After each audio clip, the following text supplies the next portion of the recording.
Okay student, कैसे हैं आप सब लोग? आई होप आप सब बहुत अच्छे हैं, बहुत अच्छे से वर्क कर रहे हैं, सारी चीज़ों को अच्छे से देख रहे हैं, मैनेज कर रहे हैं। तो चलिए आज हमारे पास एक और टॉपिक है, दैट इज़ मेंस्ट्रुएशन। तो मेंस्ट्रुएशन में हम क्या करते हैं? मेजरमेंट्स करते हैं बाउंड्री की, सरफेस की। तो अगर बाउंड्री मेजरमेंट कर रहे हैं that is our perimeter, and अगर हम सरफेस का मेजरमेंट कर रहे हैं तो वो होता है हमारा एरिया। तो चलिए स्टार्ट करते हैं यहाँ पर मेंस्ट्रुएशन। तो मेंस्ट्रुएशन में हमारे पास यहाँ पर आता है जस्ट लाइक पेरीमीटर। तो पेरीमीटर में हमारे पास यहाँ पर कुछ फिगर्स हैं वो आ जाते हैं। जस्ट लाइक पेरीमीटर की बात करें that is of sum of the length of its all sides.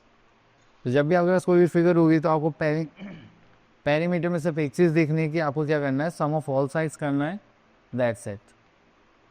अगर आप यहाँ पर देखेंगे तो ये जो हमारे पास फिगर है just like A B B C C D and D, ठीक हो जाएगा हमारा पेरीमीटर।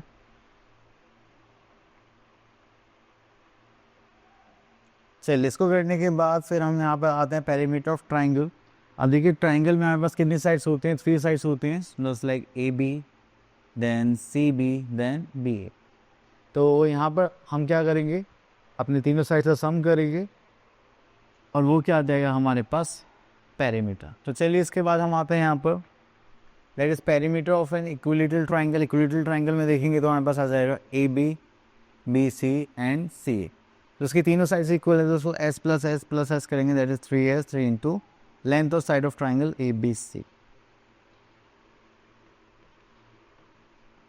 चलिए इतना करने के बाद फिर हम यहाँ पर आते हैं द पेरीमीटर ऑफ रेक्टेंगल। अगर देखिए हम उसकी चारों साइड करेंगे, यहाँ पर 2 लेंथ आ गई हमारे पास एंड 2 डेप्थ। तो इनको ऐड करेंगे तो सबका हमारे पास आ जाएगा 2 लेंथ 2 ब्रेथ। तो इसके लिए इसका फॉर्मूला होता है perimeter of rectangle equals to twice of length plus breadth, ठीक है। अगर आपको लेंथ निकालनी तो आप क्या करेंगे, आप यहाँ पर करेंगे length equals to perimeter upon 2 into breadth, ठीक है। और आपको ब्रेथ निकालने तो ब्रेथ इक्वल्स टू हो जाएगा पेरीमीटर बाय 2 इंटू लेंथ। चलिए इसी के बाद हमारे पास आता है दैट इज पेरीमीटर स्क्वायर। अगर आपको स्क्वायर की बाउंड्री की लेंथ निकालनी है, क्योंकि देखिए यहाँ पे सारी साइड्स क्या होती हैं? इक्वल होती हैं। तो हम इसको क्या करेंगे, 4 into side of a square, ठीक है। तो चलिए यहाँ पर देखेंगे the perimeter of square is equals to 4 into side of a square. और अगर आपको साइड निकालना तो आप क्या करेंगे, पेरीमीटर बाय 4 या perimeter divide by 4। Next we are having pentagon. तो रेगुलर पेंटागन में होते हैं अगर 5 साइड्स, हम यहाँ पर निकालेंगे perimeter of pentagon equals to 5 into length of side of a regular pentagon. Next is length of side of a regular pentagon, क्या होता है? Perimeter of a regular pentagon divide by 5। Next is perimeter of regular hexagon. तो यहाँ पर देखेंगे perimeter of regular hexagon equals to 6 into length of side of regular hexagon. तो यहाँ पर देखेंगे that is perimeter of a regular pentagon upon 6। Okay, तो यहाँ पर करते हैं हम लोग,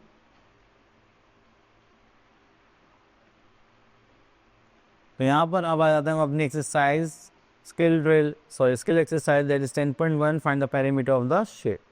तो चलिए यहाँ से हम एक क्वेश्चन ले लेते हैं, सेकंड पार्ट।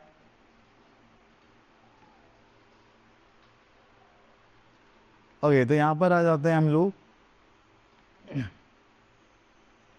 अब देखिए हमें क्या करना है, यहाँ पर पेरीमीटर निकालना है। तो पेरीमीटर निकालने के लिए हमारे पास कंडीशन होती है that is sum of all sides. तो यहाँ पर आ जाएगा यहाँ पर सम ऑफ ऑल साइड्स, ठीक है। तो यहाँ पे सम करेंगे तो हमारे पास आ जाएगा A B plus B C plus C D plus D E then plus E F then plus F G plus G M plus M A, ठीक है। तो आपको ये सारी साइड्स ऐड करनी है एंड चलिए यहाँ से स्टार्ट करते हैं। तो ए बी था हमारे पास 8 मीटर, देन बी सी था 2 मीटर, देन सी डी था 6 मीटर, देन डी ई था 4 metre, then 6 metre, then 2 metre plus 8 meter, and then last we are having 8 meter again. ठीक है, तो चलिए अब इनको ऐड करते हैं। तो देखिए हो गया 8 2 16 8 3 24 8 4 32 8 5 40 प्लस 4 दैट इज 44 मीटर। ठीक है, आ गए हमारे पास पेरीमीटर ऑफ दिस फिगर। ठीक है, चलिए उसके बाद आगे चलते हैं।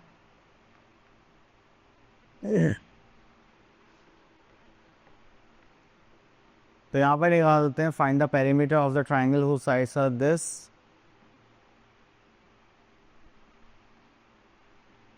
पेरीमीटर ऑफ ट्राइंगल निकालना है तो यहाँ पर आ जाते हैं।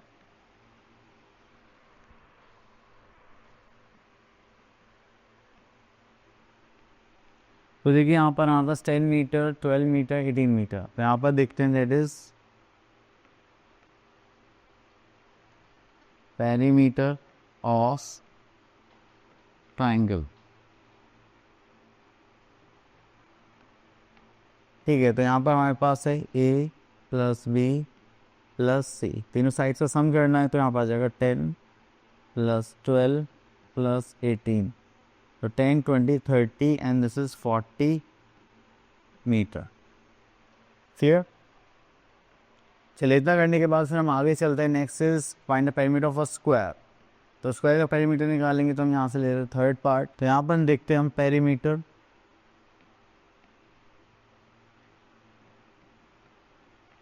Of square.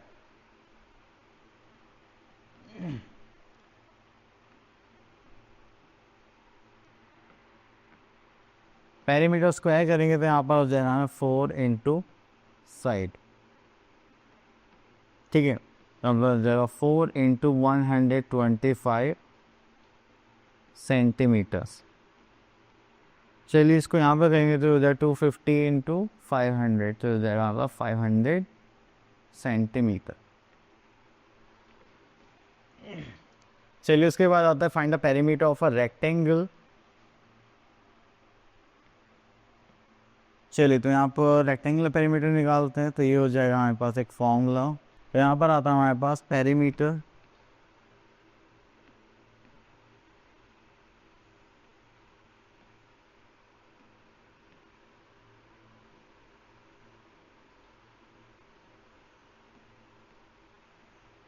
Equals to that is twice of length plus breadth. ये हो जाएगा 2, लेंथ कितने हमारे पास दैट इज 40, ब्रेथ कितने हमारे पास 28 एंड दिस इज सेंटीमीटर्स।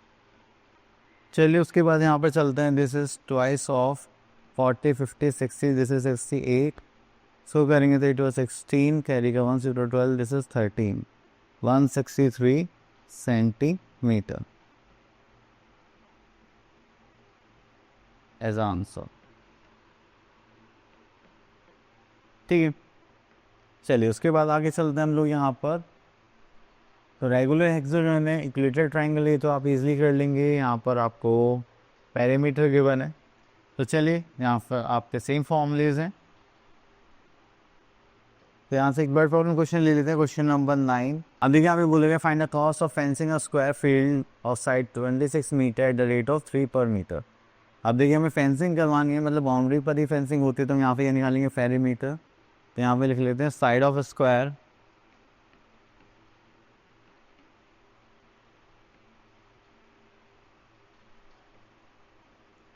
हम साइड ऑफ स्क्वायर की बात करें तो दैट इज 26 मीटर। देन अब हम यहाँ पे क्या निकालना पड़ेगा, पेरीमीटर ऑफ स्क्वायर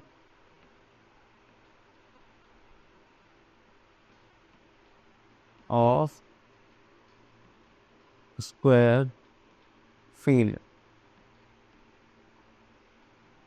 अगर हम यहाँ पर बात करेंगे तो दैट इज 4 इंटू साइड। अब साइड कितने हमारे पास दैट इज 26 मीटर, इसकी मल्टीप्लाई करेंगे तो 6 4 जो 24, दिस इज 2 4 2 से 8 9 10 104 मीटर। क्लियर? चलिए उसके बाद हमें निकालना है कॉस्ट ऑफ फेंसिंग। तो यहाँ पे देखिए कॉस्ट ऑफ फेंसिंग अगर देखेंगे तो दैट इज कितना होगा ₹3 पर मीटर। देन हमें क्या निकालने, कॉस्ट ऑफ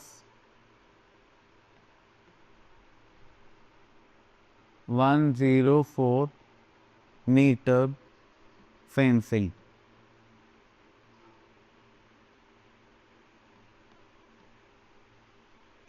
ठीक है, तो यहाँ पर आ जाएगा ₹3 मल्टीप्लाई बाय 104। इसको करेंगे तो 4 3 is 12 and 3 1 is 3 rupees as answer. ठीक है, चलिए उसके बाद चलते हैं हम आगे। Next is area. तो यहाँ पर आता है ये एरिया। तो जब भी हम सरफेस की बात करते हैं, ये कितना सरफेस है, तो उसके लिए हम क्या निकालेंगे, एरिया निकालेंगे। एंड इसकी जो यूनिट ऑफ एरिया होती है वो क्या होती है, स्क्वायर। तो आप मीटर स्क्वायर सेंटीमीटर स्क्वायर में ही यहाँ पर एरिया निकालते हैं। अब देखिए नेक्स्ट आता है हमारे पास एरिया ऑफ रेक्टेंगल निकालने के लिए हमारे पास यहाँ पर एक छोटा सा फॉर्मूला होता है, that is length into breadth. तो वो देखते हैं।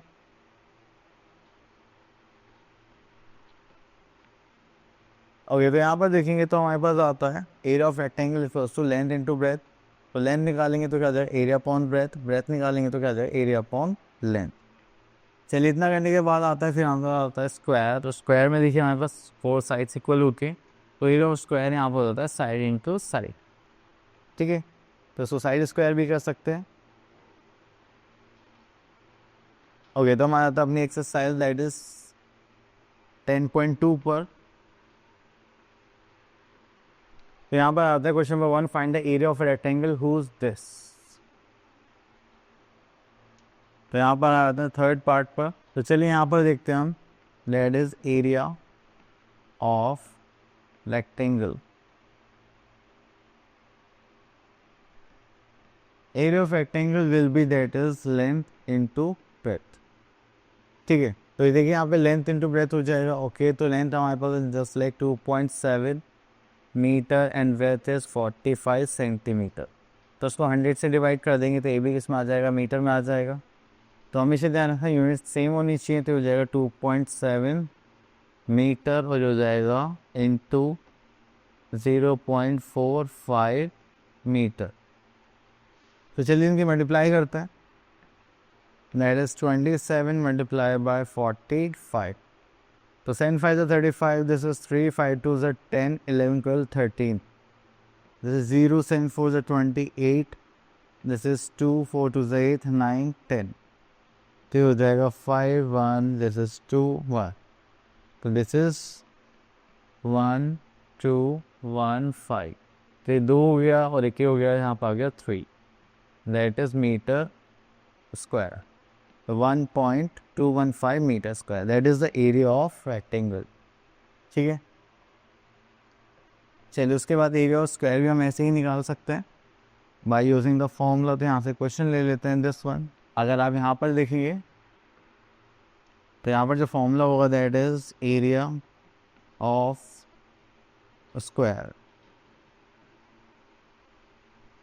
एरिया ऑफ स्क्वायर क्या हो जाएगा, that is side into side. यहाँ पर जाएंगे तो ये हो जाएगा 35 मल्टीप्लाई बाय 35। अब इसकी मल्टीप्लाई करेंगे तो ये हो जाएगा 4 3 is 12 and 2 25, this is centimetre square as answer. Clear. चलिए उसके बाद हम आगे चलते हैं, एक अलग टाइप का क्वेश्चन देखते हैं यहाँ पर है। अब देखिए इस क्वेश्चन में हमसे बोला गया है area of rectangle of length is this is 340 centimetre. तो यहाँ पर हमें एरिया ऑफ रेक्टेंगल गिवन है, क्या लिख लेते हैं, area of rectangle. Area of rectangle देखेंगे तो दैट इज 340 सेंटीमीटर स्क्वायर। ठीक है, देन उसके बाद आता है हमारे पास लेंथ ऑफ रेक्टेंगल गिवन है, तो यहाँ पर आ जाएगा length of rectangle that is 20 centimetre. तो हमें क्या निकालना है, पहले ब्रेथ निकालेंगे तब हम क्या निकालेंगे, पेरिमीटर। तो चलिए हम यहाँ से फॉर्मूला लिखेंगे, that is for breadth of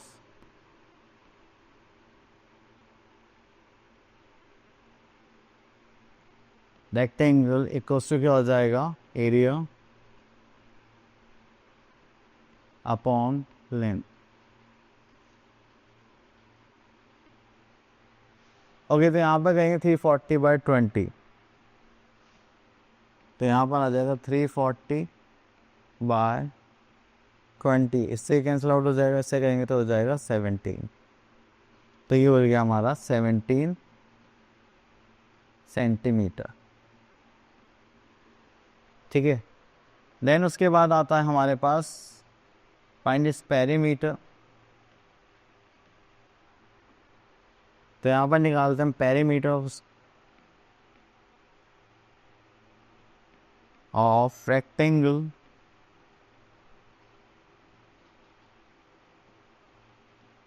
जो होगा हमारे पास twice of length plus width. अगर हम यहाँ पे लेंथ देखेंगे तो हमारे पास लेंथ कितनी आ रही थी, दैट इज 20, ब्रेथ इज 17। तो यहाँ पर लेंथ हमारे पास थी 20 एंड ब्रेथ अभी हमने निकाली, दैट इज 17। सो सॉल्व करेंगे तो हो जाए 37 मल्टीप्लाइड बाई 2। सो करेंगे तो हो जाएगा 7 to the 14, 3 to the 6 and this is 7। हो जाएगा आई थिंक सेंटीमीटर में थे ये सब, है ना। हाँ, ये हो गया 74 centimetre, that is the perimeter. चलिए, आई होप आपको क्लियर हो गया होगा। हाँ, उसके बाद और देखते हैं और क्या है हमारे पास यहाँ पर। ओके, तो ये टॉपिक हो गया फिनिश। आई होप आप लोग अच्छे क्लियर हो गया होगा। अब आप लोग क्या इनसे प्रैक्टिस करेंगे, मिलते हैं नेक्स्ट वीडियो में, तब तक के लिए ऑल द बेस्ट।